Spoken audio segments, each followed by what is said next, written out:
ভারতের বিরুদ্ধে আমাদের স্বাধীনতার ডাক দিতে হবে, ভারতের বিরুদ্ধে আমাদের সার্বভৌমত্বের ডাক দিতে হবে। ভারতের বিরুদ্ধে আবারও কড়া অবস্থান নিলেন অন্তর্বর্তীকালীন সরকারের সাবেক উপদেষ্টা ডক্টর আসিফ নজরুল। একসময় ভারতের মাটিতে টি-20 বিশ্বকাপ খেলতে না যাওয়ার সিদ্ধান্তে সরব ভূমিকা রাখা এই আলোচিত ব্যক্তিত্ব এবার কথা বললেন সীমান্ত হত্যার ইস্যুতে। নিজের ভেরিফাইড ফেসবুক পোস্টে ভারতীয় সীমান্তরক্ষী বাহিনী বিএসএফ এর গুলিতে বাংলাদেশি যুবক নিহত হওয়ার ঘটনায় তীব্র প্রতিবাদ জানিয়েছেন তিনি।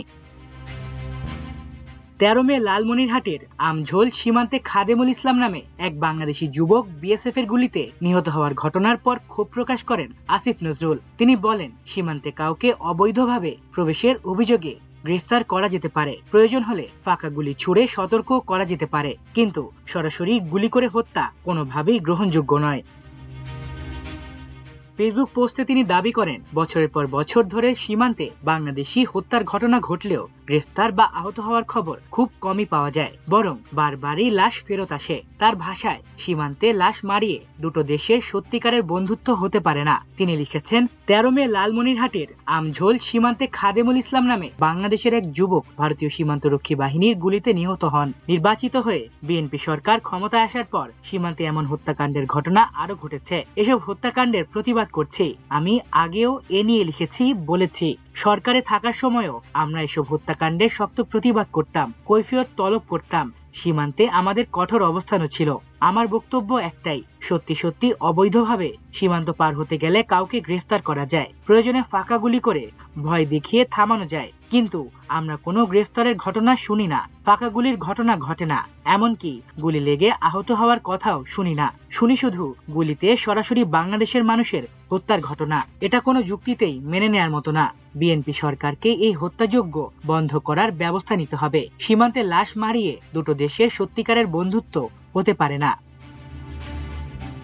আসিফ নজরুলের এই বক্তব্য নতুন করে আলোচনা এনেছে তার আগের অবস্থানকেও। 2026 সালের টি-20 বিশ্বকাপকে কেন্দ্র করে ভারত বিরোধী অবস্থানে সবচেয়ে বেশি আলোচিত নামগুলোর একটি ছিলেন তিনি। সে সময় মুস্তাফিজুর রহমানকে ঘিরে তৈরি হওয়া বিতর্ক এবং ভারতের ক্রিকেট বোর্ডের আচরণের প্রতিবাদে বাংলাদেশকে ভারতে খেলতে না যাওয়ার আহ্বান জানিয়েছিলেন তিনি। পরে বাংলাদেশ ক্রিকেট বোর্ডও ভারতের পরিবর্তে শ্রীলঙ্কায় ম্যাচ আয়োজনের পক্ষে অবস্থান নেয়।